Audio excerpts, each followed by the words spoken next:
Chères téléspectatrices, téléspectateurs et internautes, vous suivez la 355e édition de votre émission hebdomadaire sur Radio Télé Guinée, OCPA Magazine. OCPA Magazine, c'est l'émission de l'Ordre des comptables professionnels d'Haïti qui vous renseigne sur la comptabilité, l'audit, la fiscalité, la finance, les finances publiques, l'économie, l'éthique, le droit, les nouvelles technologies de l'information et de la communication. L'émission qui passe chaque mardi à 10h PM sur Télé Guinée, reprise mercredi à 10h AM. Et pour les internautes, ils peuvent naviguer sur le www.rtghaiti.com. À cette 355e édition, nous avons retenu pour thème l'interprétation de la fiscale, ses limites dans l'application. Pour avoir cette émission, nous avons à la fois le plaisir, l'honneur et la chance, pourquoi pas, de tomber sur, je dirais, une compétence notoire en la matière, une autorité. Ex-doyen de la faculté de droit et des sciences économiques, professeur, je dirais par vocation, et je dirais un chercheur. Il fait partie de la catégorie des hommes qui font beaucoup de bien dans ce pays sans faire de bruit.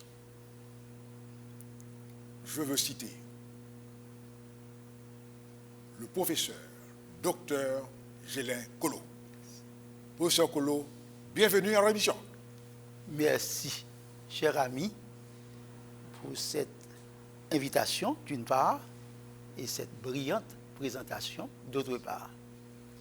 Je dis bienvenue, encore une fois, aux téléspectateurs et aux internautes à cette belle émission que nous espérons qui sera nécessairement fructueuse. Merci. Merci encore. Merci. Sur ce, on prend une pause, on vous revient.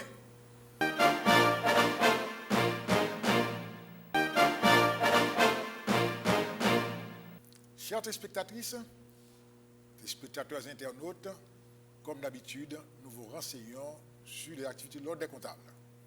L'Ordre reçoit l'inscription à son local au numéro 17 de la rue Bossan. Donc, ceux qui sont intéressés à intégrer la corporation peuvent le faire de 9h à 4h PM. L'Ordre, aujourd'hui, est en train de travailler sur l'élaboration d'une nouvelle proposition de loi relative à l'organisation, l'exercice de la profession comptable. C'est un sujet d'intérêt, tant pour les membres de l'ordre que pour la société.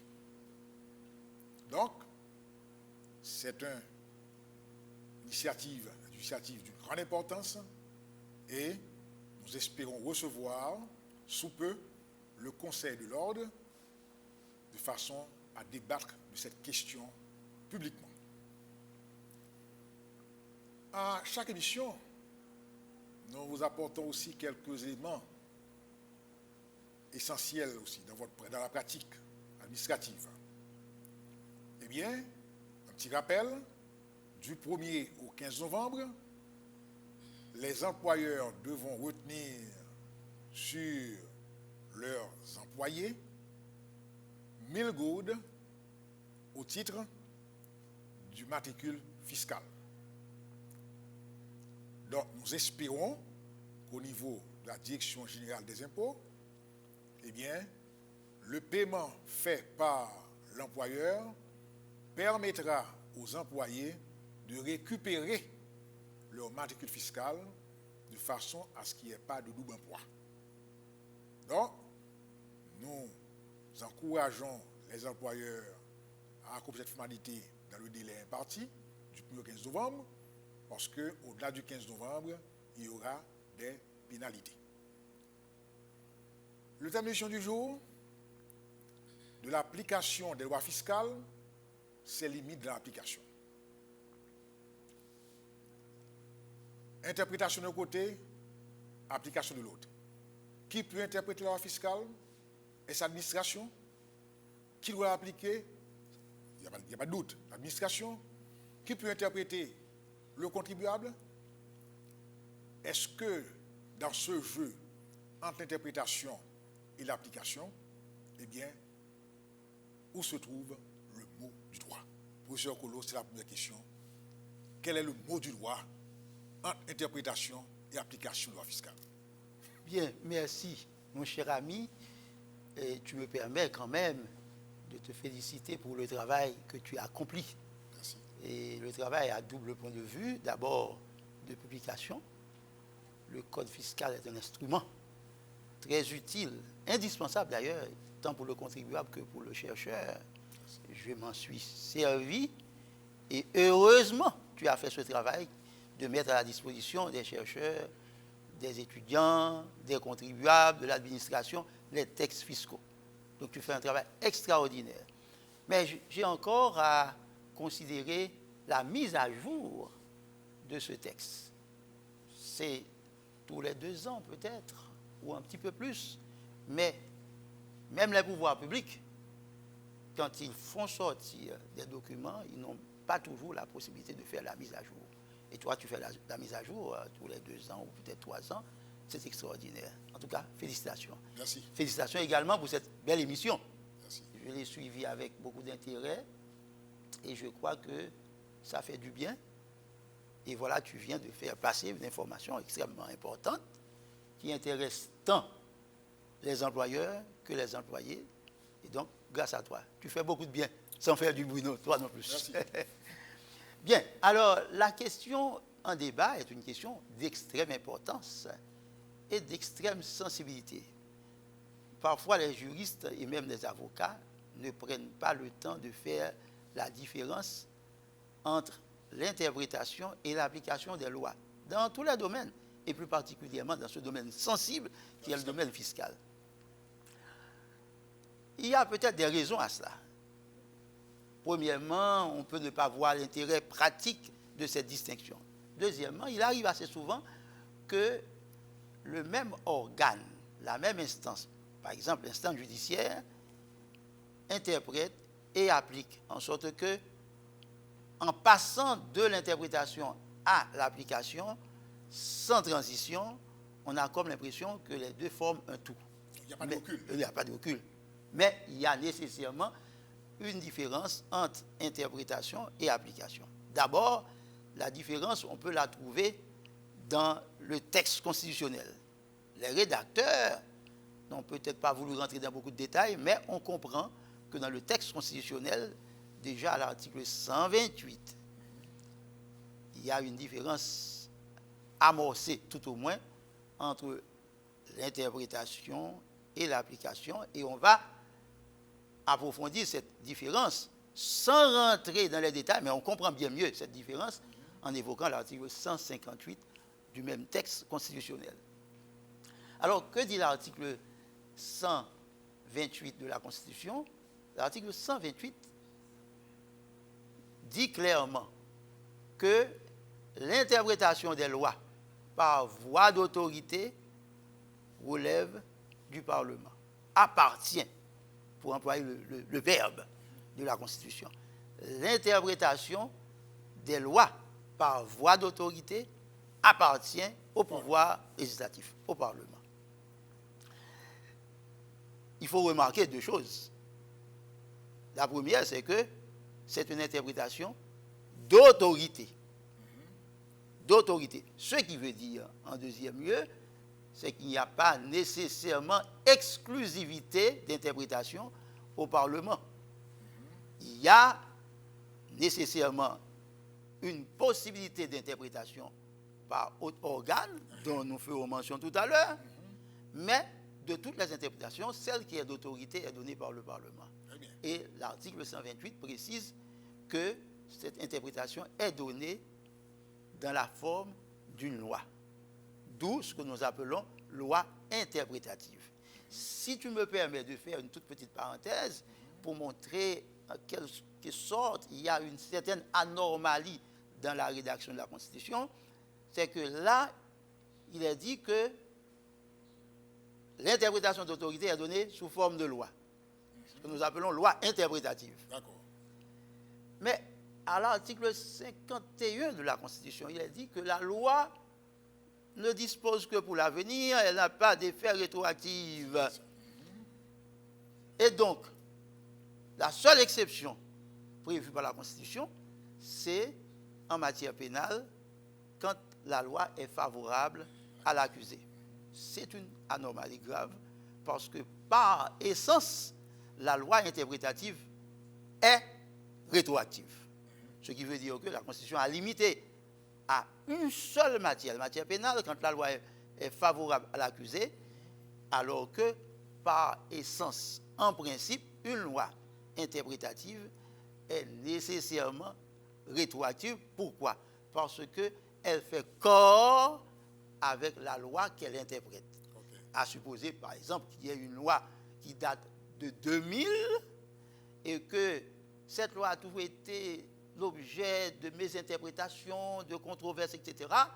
En 2017, le Parlement estime qu'il faut interpréter sa propre loi. Eh bien, cette loi, interprétée en 2017, vaut autant en 2017 qu'elle vaudrait en 2000. Donc, la loi interprétative est par essence rétroactive. Donc, je ferme la parenthèse. Alors, maintenant, non, c'est la parenthèse pas fermée encore, parce que quid des cas déjà, je dirais déjà résolus, suivant une interprétation. Oui, si les cas sont, tu as tout à fait raison, si les cas sont résolus, on ne va pas retourner en arrière. Ça poserait un problème sérieux de stabilité de la société, d'insécurité juridique. Mais si des faits qui ont eu lieu sous l'empire de cette loi en 2000, qui n'ont pas été traités, qui n'ont pas été jugés maintenant en 2000, ils sont jugés en 2017 ou sont appréciés en 2017 et on appliquera certainement la loi de 2000 en tenant compte de l'interprétation de 2017. C'est ça. Voilà, c'est très bien. Alors, pour fermer la parenthèse et revenir à l'interprétation, nous disons que l'interprétation d'autorité est donnée par le Parlement. Voilà. Or, le Parlement n'a pas d'autorité nécessairement pour appliquer, sauf s'il s'agit d'une loi qui concerne le Parlement. Alors, le Parlement, c'est quand même une institution, et cette institution a une administration, peut avoir des textes qui s'appliquent à son fonctionnement, une loi par exemple. Donc, si la loi est créée pour régir le fonctionnement du Parlement, cette loi peut être appliquée par le Parlement. Mais dans l'ensemble, en raison du principe de la séparation des pouvoirs, le Parlement n'applique pas. Donc, le Parlement interprète d'autorité et n'applique pas. Je reviendrai sur cet aspect-là tout à l'heure. Une deuxième nuance se trouve également dans le Code de procédure civile, à l'article 412. Dans le Code de procédure civile, si on peut remonter à son origine 1825, cela suppose que depuis près de 200 ans, le législateur a compris qu'il y a une différence entre interprétation et application. Le pouvoir en cassation peut être exercé en vertu de l'article 412 du Code de procédure civile pour fausse interprétation et fausse application de la loi. Le législateur n'a pas dit pour fausse interprétation ou fausse application. Le législateur n'a pas employé un seul des deux concepts.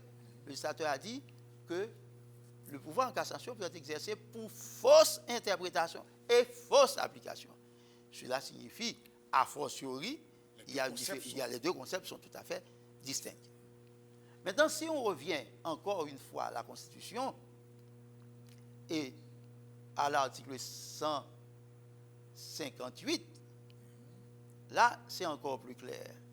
Là, les constituants ont distingué les deux concepts et les deux procédés. On dirait que ce sont deux procédés d'une même technique juridique. D'accord? Donc, les constituants ont distingué les deux procédés en précisant que l'application des lois, en général, relève de la compétence du Premier ministre. Mais le Premier ministre ne peut jamais, je vous lis clairement l'article l'article 158. Ça vaut la peine de le lire.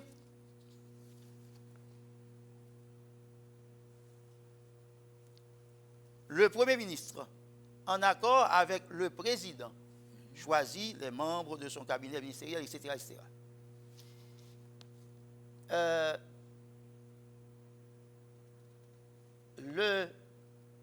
L'article 159 dispose, disons, l'article 159, le Premier ministre fait exécuter les lois. En cas d'absence d'empêchement, etc., tout le reste, il a le pouvoir réglementaire. Il a le pouvoir réglementaire. Mais il ne peut jamais suspendre ni interpréter les lois, actes et décrets, ni se dispenser à les exécuter. Alors là, on trouve deux grands principes.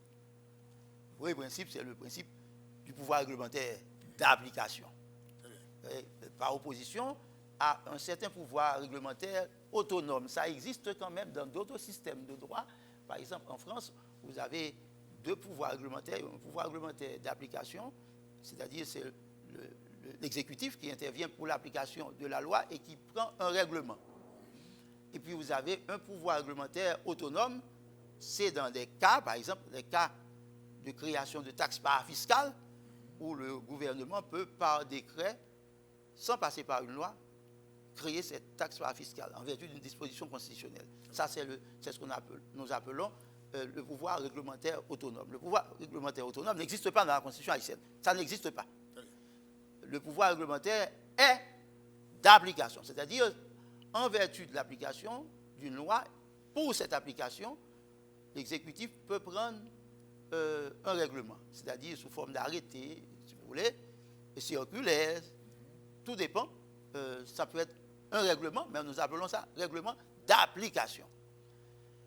Et en deuxième lieu, il y a aussi dans les dispositions de l'article 159 une limitation à l'application pour que cette application ne verse pas dans l'interprétation. Très bien. On ne peut pas interpréter. On applique, on ne peut pas interpréter. Et on verra quel rapport entre appliquer et interpréter. Ça pose problème. Le pouvoir, il faut interpréter. Le pouvoir qui a autorité pour interpréter n'a pas d'autorité pour appliquer, sauf pour les lois qui concernent l'institution elle-même. Et le pouvoir qui a l'autorité pour appliquer n'a pas le droit d'interpréter. C'est la Constitution qui le veut ainsi. Et une troisième contrainte encore, c'est très important, il faut remarquer que le Premier ministre n'a pas le droit de suspendre l'application des lois. Il est tenu de les appliquer. C'est ce que la doctrine appelle non pas le pouvoir discrétionnaire, la compétence liée. Compétence liée, c'est exactement à l'opposé de ce que nous appelons pouvoir discrétionnaire. Le pouvoir discrétionnaire, c'est le pouvoir qui est reconnu à une autorité de décider dans un sens ou dans un autre, d'appliquer ou de ne pas appliquer. Mais là, à l'opposé de ce pouvoir discrétionnaire, le Premier ministre a une compétence liée. C'est-à-dire, il est tenu d'appliquer la loi. Il ne peut pas faire autrement. Vous imaginez ce que ça aurait été si un Premier ministre avait la possibilité de suspendre l'application des lois quand il le voudrait et de faire appliquer quand il voudrait, quel serait l'arbitraire du pouvoir. Ça aurait été très grave. Donc, les constituants ont bien fait de régler ce problème. Maintenant, entre interprétation et application de la loi, il y a, comme nous l'avons dit, deux procédés d'une même technique juridique. L'interprétation est un peu plus théorique. Et que veut dire le législateur? Et là, on peut toujours faire tout un développement sur l'interprétation. D'accord? Tandis que l'application, c'est une compréhension plus ou moins simple pour rentrer les faits dans cette compréhension, sans aller plus loin. Autrement dit, celui qui interprète peut appliquer plus facilement, c'est-à-dire que celui qui applique peut ne pas pouvoir interpréter parce qu'il y a peut-être des nuances. Donc c'est une lecture relativement simple qu'il fait du texte. C'est pour ça que celui qui applique crée des normes qu'on appelle doctrine administrative, tandis que celui qui interprète, l'organe qui interprète, crée des normes qui relèvent de la jurisprudence, et la jurisprudence, comme on le sait, est au-dessus quand même de la doctrine. Donc, interpréter, c'est une chose bien plus théorique, pour essayer de comprendre tout ce que veut dire le législateur, d'accord, alors que appliquer, c'est prendre le minimum de compréhension et mettre dans la réalité, ce minimum de compréhension de la réalité, et puis voilà, pour trouver des solutions les plus rapides. Très bien. Alors là, docteur Kolo, vous avez effectivement bien fait, je veux dire, la différence entre interprétation et application. Mais dans ce domaine tel que fiscal, qui requiert des relations, je dirais, pourquoi pas harmonieuses, entre contribuables et administration fiscale, est-ce que entre l'interprétation et l'application, il y a effectivement ce cloisonnement au point que le contribuable se trouve dans sa situation de bien comprendre lorsqu'il doit transiger avec l'administration? Merci. Ça, je crois que c'est un aspect extrêmement important. Entre l'interprétation et l'application, il y a une passerelle de communication et d'intérêt qui est censée être comblée par ce que nous appelons une certaine doctrine administrative. Ce que la tendance générale appelle la jurisprudence administrative, mais je préfère l'appeler plutôt une certaine doctrine administrative, exprimée dans des documents qui sont officiels et qui sont à la portée de tous. Si vous prenez le cas de la France, par exemple, ils ont des bulletins qui sortent régulièrement, qu'ils appellent le BODJI, le bulletin officiel de la DGI. BODJI, bulletin officiel de la DGI.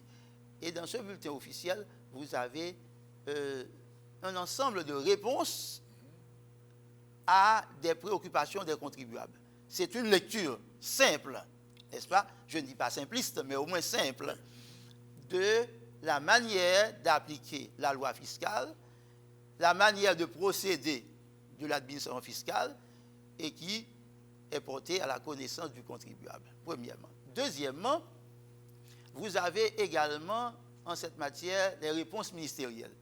Les réponses ministérielles sont données par le ministère des Finances. Quelqu'un qui peut vouloir avoir une lecture d'un texte, bien, il peut écrire au ministère des Finances, bien, il y a un service de législation fiscale qui n'est pas forcément impliqué dans la perception, mais qui réunit en quelque sorte tout ce qui s'appelle lecture de la loi, interprétation de la loi, les textes sous les yeux, etc., et qui peut faire une réponse pour le ministre, et le ministre donne une réponse ministérielle, c'est-à-dire une réponse à une préoccupation d'un contribuable ou d'un professionnel de la matière. Par exemple, toi qui es fiscaliste et qui offre un service, tu aurais bien aimé avoir une explication sur la manière d'interpréter, d'appliquer, pas d'interpréter, d'appliquer un texte qui pose problème.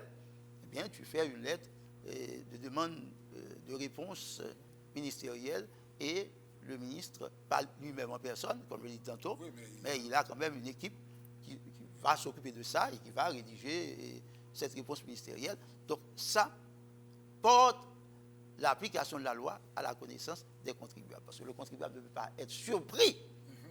Il ne peut pas être surpris comme ça. Il ne peut pas être livré au bon plaisir de l'agent fiscal. Dans le passé, pour revenir à Haïti, dans le passé, il y avait quand même des circulaires. Des circulaires. Il y avait des mémorandums. N'est-ce pas? Là, naturellement, les mémorandums, c'était des documents à usage interne, c'est vrai, mais toujours est-il,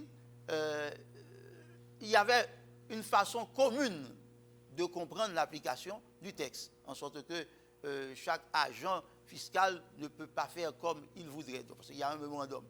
Il y a la circulaire qui pouvait être connue du contribuable, et enfin, il y avait un petit document dans le passé qu'on appelait bon à savoir, DGI, je ne sais pas comment on l'appelait, avec quelques informations. Donc je pense que ce sont des pratiques qu'on doit généraliser, mais il faut aller encore plus loin parce que le contribuable doit être informé. Et le professionnel de la matière doit nécessairement être encore davantage informé dans ses relations avec l'administration fiscale. Très bien. En effet, nous sommes conscients de cela. Il faut que l'information circule, il faut qu'elle soit disponible. Ainsi, on prend une pause, on vous revient.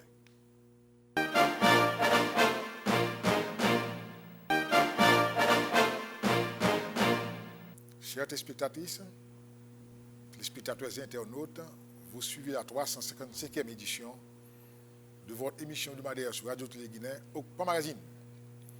Émission qui a pour thème de l'interprétation des lois fiscales, ses limites dans l'application.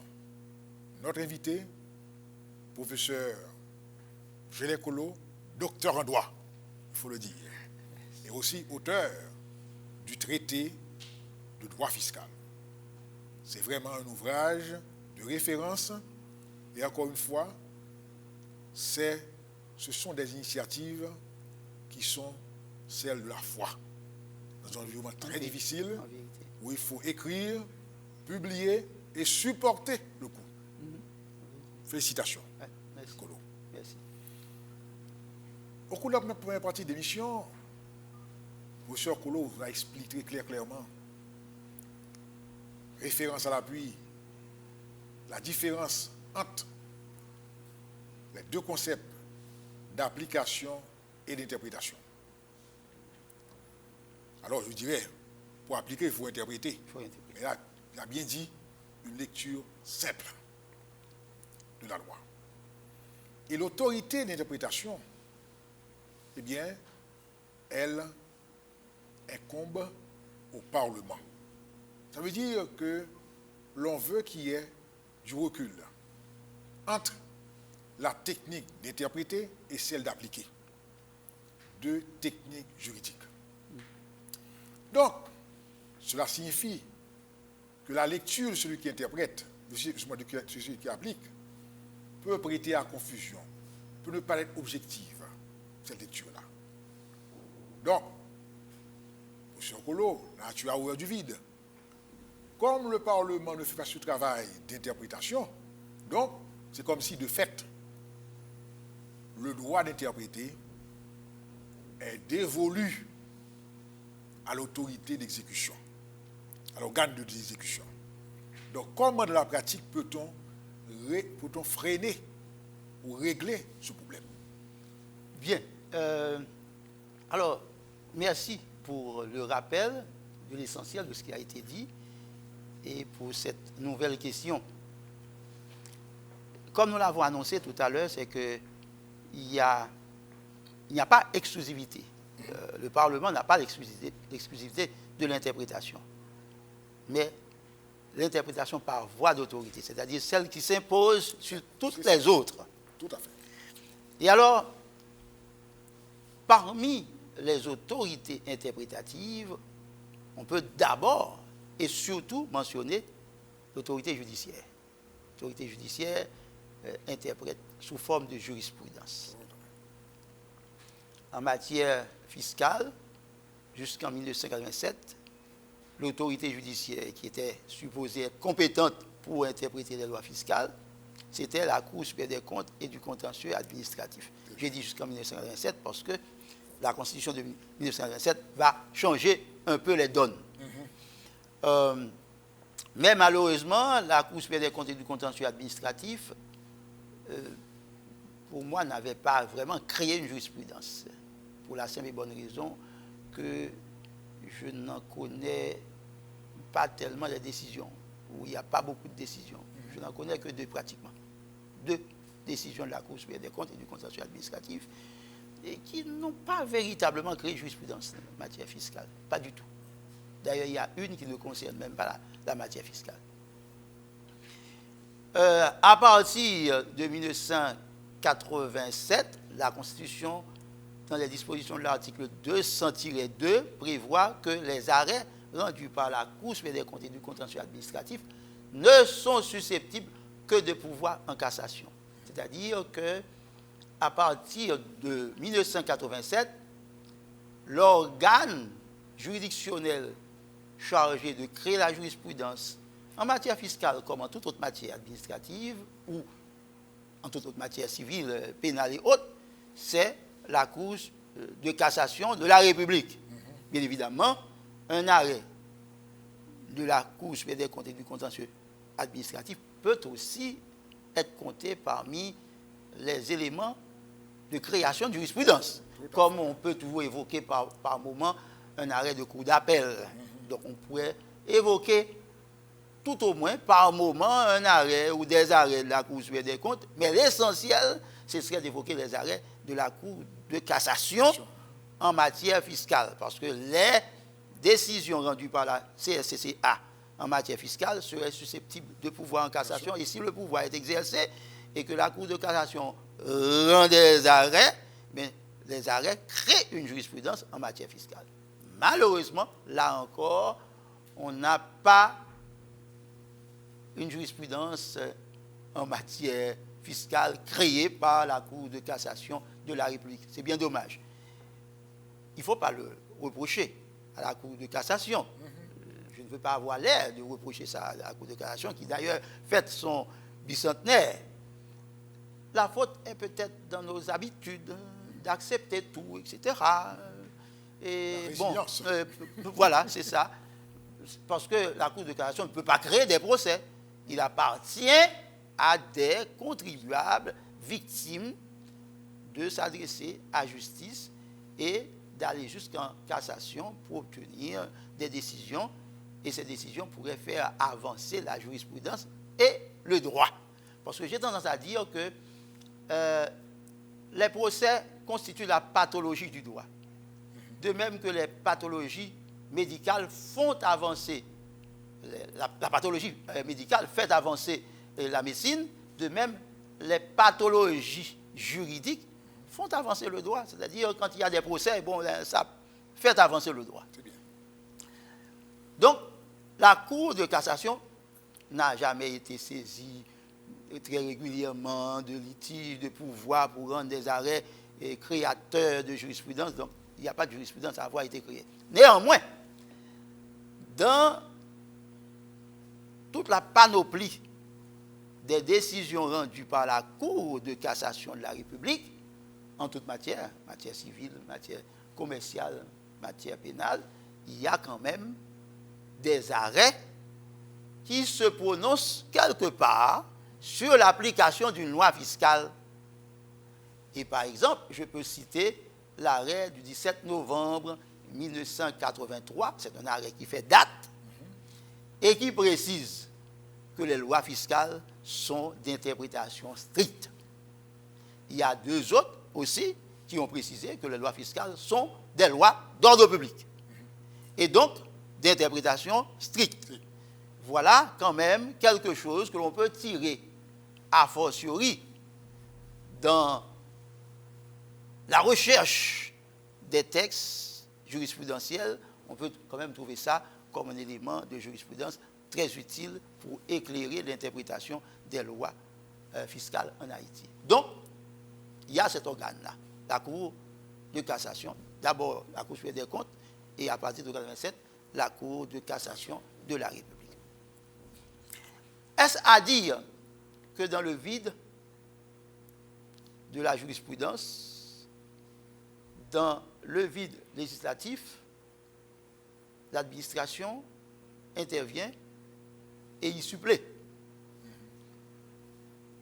Je crois, oui, peut-être. Je crois, oui, peut-être.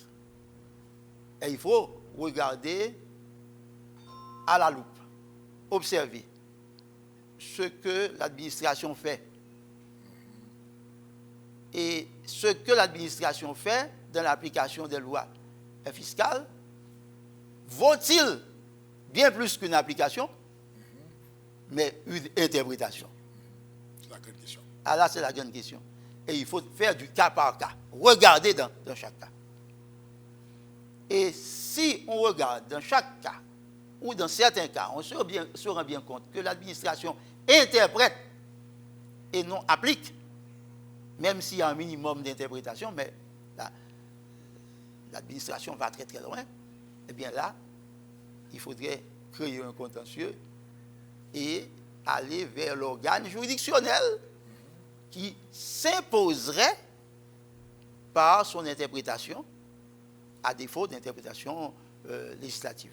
Il faut que je dise au passage qu'en matière fiscale, l'interprétation législative, c'est vraiment très rare. C'est rare. Oui. Pourquoi? Parce que la plupart du temps,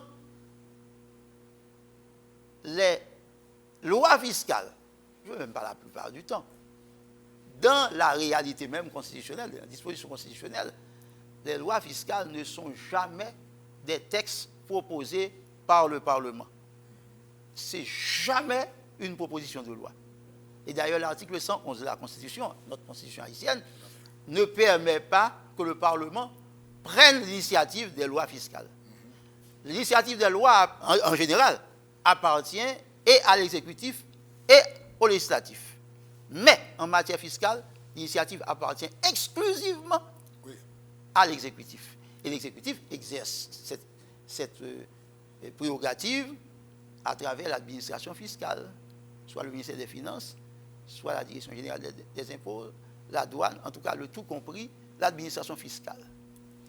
Et alors l'administration fiscale qui connaît bien son domaine et prend les précautions pour que le texte soit plus ou moins clair à sa convenance, de son regard. Mais parfois, elle ne prend même pas le temps de considérer le regard externe d'experts qui ne sont pas impliqués dans la rédaction du texte. Alors, une toute petite commentaire. Étant donné que le vote de la loi fiscale requiert des débats, est-ce que ces débats ne peuvent pas servir au Parlement pour faciliter, je dirais, son rôle d'interprète de la loi? Tout à fait. Là, tu touches à une question extrêmement intéressante et sensible en cette matière comme dans d'autres matières. Aujourd'hui, on parle d'une science nouvelle en droit, pas suffisamment connue, qu'on appelle la légistique. La légistique, c'est la manière de rédiger les textes. Des spécialités là-dedans. Donc n'importe qui Non, peut pas non, pas du tout. Rédacteur. Non, rédacteur de texte. Et maintenant, la légistique est en quelque sorte complétée pour ce qui concerne l'interprétation par les débats parlementaires. Et c'est pour cela que, dans certains pays, on ne se contente pas de publier la loi, mais aussi les débats parlementaires qui accompagnent le vote de la loi. Et là, je crois que ça pourrait être utile dans tous les domaines, et plus particulièrement à ce domaine très sensible. Donc je pense qu'il y a beaucoup de choses à faire. Et là, tu as touché à un point vraiment intéressant. Très intéressant. Oui, cher Kolo, il y a, je dirais, ce besoin d'information aussi du grand public, à savoir le contribuable qui est lésé, suite à une interprétation de la loi, a des voies de recours. Oui. Ah ouais? Donc, il peut s'adresser à l'autorité hiérarchique. Que vaut le silence en cette matière? C'est-à-dire, le contribuable écrit une correspondance, demande que son cas soit reconsidéré et il n'y a pas de réponse. Que doit-il faire? Bien. Alors, il y a deux ordres de procédure, mais qui ne sont pas complets. Deux ordres, mais ils sont plus ou moins complémentaires. Un ordre de procédure que j'appellerais administrative, procédure administrative pure et simple. Et puis, il y a un deuxième ordre qu'on appellerait procédure fiscale, avec quelques contraintes, etc. Alors là où le droit spécial est incomplet, on se réfère au droit général. Droit général. Mais là où le droit spécial fait exception, on laisse de côté le droit général ou la procédure générale suivant le principe specialia generalibus deroganda. Alors les règles spéciales dérogent aux règles générales. Là, en pareille matière, c'est le contraire. Il n'y a pas de règle spéciale pour dire que il y a une réponse qui doit être donnée dans un délai. Et si cette réponse n'est pas donnée dans ce délai, quelle conclusion on peut tirer? Et c'est cette facilité qui permet à l'administration parfois de ne pas répondre. Et on serait étonné de constater que l'administration ne répondant pas, et un beau jour, elle vous frappe carrément, soit d'une pénalité de retard, soit d'une amende, etc., mise en demeure ou n'importe quoi, alors que vous avez réagi en protestant. Vous avez le droit de protester. Vous avez le droit de protester. Et je crois que ce sont des droits fondamentaux en matière fiscale, le droit à l'information, le droit à la contestation, le droit à la légalité de l'impôt. Ça, c'est le premier droit en matière fiscale, la légalité de l'impôt. Et ceci date de très longtemps. Ça date de très longtemps, vous pouvez vous imaginer, depuis la Magna Carta, 12e, 13e siècle, 1215. C'est pour vous dire, en Angleterre, dont le reflet se retrouve quand même dans la Constitution américaine, et par la suite dans la Déclaration universelle des droits de l'homme, 10 décembre 1948. Il y a une disposition qui exprime formellement le droit aux contribuables, reconnu aux contribuables, de consentir à l'impôt. Et le consentement, c'est le reflet de la légalité. Ça, on pourrait faire tout un débat là-dessus. Consentir à l'impôt. Les contribuables ont le droit de consentir à l'impôt. Et ils ont le droit à l'information. Ils ont le droit à la contestation. Ça, c'est fondamental. C'est le b.a.-ba d'un cours de droit fiscal. Alors maintenant, quand le contribuable conteste, il a ce droit-là, et il s'attend à une réponse de la part de l'administration fiscale ne réagit pas. Est-ce à dire que l'administration maintient sa position? Ce serait peut-être la solution à tirer, la conclusion à tirer. Parce que si l'administration avait renoncé à sa position, elle l'aurait signifié au contribuable. Alors maintenant, dans quel délai? Là, je me reporte au droit commun. Il y a un délai de 90 jours pour agir en droit administratif, en procédure administrative pure et simple, sans référence précise à la matière fiscale. Mais la matière fiscale rentre dans le cours de la procédure administrative. Et donc, si l'administration ne réagit pas dans les 90 jours, je peux tirer les conclusions pour faire un autre recours. Le recours est d'abord un recours gracieux, le recours peut être un recours hiérarchique, et toujours dans les mêmes délais, si l'administration ne réagit pas, bien je peux exercer un recours juridictionnel. Mais le malaise, c'est que l'administration qui ne réagit pas peut à n'importe quel moment rebondir. Et elle peut rebondir pour vous demander de payer, car il y a quand même provision dans la loi, tantôt pour payer l'intégralité. C'est comme vous dire, on obéit d'abord, on conteste ensuite. Dans d'autres textes, on vous demande de payer un certain pourcentage avant, même pour la recevabilité de l'action. D'accord? Si vous ne payez pas une partie, serait-ce selon le vœu de la loi, eh bien, vous risquez de tomber sur l'irrecevabilité de l'action. Donc, c'est quand même un peu compliqué. Alors, ceci veut dire que, en clair, en Haïti, le contribuable est toujours demandeur en justice.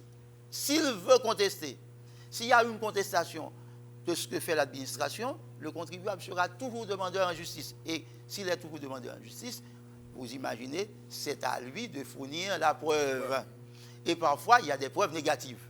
Si vous avez à fournir une preuve positive, ce serait plus facile. Mais dire que l'administration n'aurait pas dû faire ci, n'aurait pas dû faire cela, c'est une forme de preuve négative. Alors, l'administration n'a pas de preuve à fournir, puisque, en théorie, elle n'a pas de preuve à fournir parce qu'elle est défendresse, elle est toujours défendresse en justice. Alors, pour résoudre ce problème, en France, on a trouvé une bonne formule, très bonne formule, qui consiste à passer par la médiation d'une commission qu'ils appellent commission départementale. Cette commission est chargée d'entendre le contribuable, comme il existe une commission mixte aussi en matière d'impôt sur le revenu. Tout à fait. Oui, mais avec une très grande différence. En France, la commission décide et sa décision, si elle n'est pas acceptée, détermine qui va être demandeur en justice. Okay. Si la décision est rendue en faveur du contribuable, c'est à l'administration d'exercer le recours en justice. Si la décision est rendue en faveur de l'administration contre le contribuable, c'est à celui-ci d'exercer le recours en justice. Donc, de cette façon-là, la charge de la preuve peut être renversée. On peut se retrouver avec une administration fiscale chargée de la preuve plutôt que le contribuable. Ça, pour moi, c'est un système plus ou moins équilibré. Très bien. Voilà. Alors, vous avez parlé aussi du BODJ en France, le bulletin d'interprétation, la DGI. Et vous avez fait remarquer souligner on pourrait avoir ceci en Haïti par le biais des mémorandums, des lettres circulaires. Mais où sont les lettres circulaires? Est-ce que le contribuable, dans un système déclaratif, il n'est pas important pour le contribuable, il est indispensable pour le contribuable de savoir au moins quelle est la position de l'administration sur une question donnée? Est-ce que l'administration... Est-ce que ceci peut être laissé à un agent? Oui. C'est-à-dire, l'agent décide aujourd'hui, voici comment il fait interpréter le texte de loi, sans avoir une référence, je dirais, formelle, à savoir une lettre circulaire, un mémorandum. Normalement, oui. Normalement, oui. Et c'est le premier travail, je dirais, réglementaire de l'administration. L'administration n'a pas toujours l'habitude de prendre des règlements, surtout en Haïti, c'est-à-dire sous forme d'arrêté. D'accord? Et je dirais encore bien plus que ça. C'est que dans les pays organisés, je prends encore l'exemple de la France, on a des règlements qui commencent à partir des décrets. C'est-à-dire les décrets. Il y a la loi qui doit être appliquée, on prend des décrets d'application. C'est ça. Et en vertu des décrets d'application, on peut prendre des arrêtés. Et en vertu des arrêtés, on peut prendre des circulaires. Donc il y a une hiérarchie dans les règlements. C'est ça. Nous n'intervenons pas au niveau des décrets, puisque en général, les décrets sont souvent l'équivalent des lois. Mais au moins, au plan réglementaire, on aurait pu intervenir par arrêté et par lettre circulaire. Dans cette matière, il y a très peu de règlements, très peu d'arrêtés, pour ne pas dire pas du tout, sauf en matière de droit d'accise. Parce que la loi fait une provision en matière de droit d'accise quand le prix du produit fluctue sur le marché international, eh bien, comme tu le sais, le pouvoir réglementaire peut intervenir par arrêté pour fixer le prix à la pompe et la taxe à payer. Donc, en dehors des droits d'accise spéciaux sur les produits pétroliers, et particulièrement, je ne connais pas véritablement des cas où l'administration fiscale intervient par arrêté. Mais, si elle n'intervient pas par arrêté, elle peut intervenir par circulaire ou par mémorandum ou mémoranda, comme on dirait, pour permettre qu'il y ait une application uniforme, harmonieuse de la loi fiscale, pour que ce ne soit pas vérité en deçà des Pyrénées, erreur en delà, comme vous répétez Pascal. Donc il faut véritablement harmoniser les choses. Et le contribuable ne peut pas se retrouver écartelé entre deux agents fiscaux à tout hasard, aujourd'hui il tombe sur l'un, demain il tombe sur l'autre, qui est plus clément, etc. Ça ne marche pas comme ça. Et ce serait une source d'injustice fiscale, parce que la justice fiscale, c'est peut-être l'une des meilleures justices. Très bien. Professeur Kolo, puisque nous parlons de fiscalité, nous parlons de l'interprétation de loi fiscale, de l'application de loi fiscale, mais dans tout ceci, quel est le rôle que le ministère des Finances peut jouer pour porter, je dirais, la DGI particulièrement, à remplir, je dirais, ce vide consistant à émettre des lettres circulaires. Et je crois que c'est une chose relativement simple. Relativement simple. Ou bien la loi, étant élaborée par les techniciens de l'administration fiscale, eh bien, ceux-ci estiment que cette loi s'applique d'elle-même sans difficulté. Mais toujours est-il du regard interne. C'est ça. Et c'est ça qu'il faut qu'ils comprennent. Ou bien ils se rendent bien compte qu'il y a quand même un regard externe. Et c'est ce regard externe qui compte pour l'administration fiscale. Vous et moi, contribuables, professionnels de la question. Maintenant, il faut absolument que l'on précise et que l'on dise voilà. L'administration fiscale, en général, a cette obligation, que ce soit au ministère des Finances, au plus haut niveau, que ce soit au niveau de la Direction générale des impôts, au niveau de la douane. Les instructions doivent être passées pour qu'on rende l'application des textes plus fluide. Et que tout le monde puisse comprendre pourquoi on paye l'impôt, de même aussi qu'on a besoin de comprendre ce qu'on fait de l'argent de l'impôt qu'on a acquitté. À mon sens, ça c'est fondamental. Et c'est pour cela, et j'ai dit, je le répète encore, je le crois bien, la justice fiscale est peut-être l'une des meilleures justices. Parfait. Ainsi prend fin la 355e édition de votre émission Ouk Magazine, émission qui a eu pour thème de l'interprétation de la loi fiscale, ses limites d'application. Notre invité, professeur Julien Kolo. Docteur Kolo, merci encore une fois et j'espère vous voir. Merci, et à vous, nous disons à bientôt.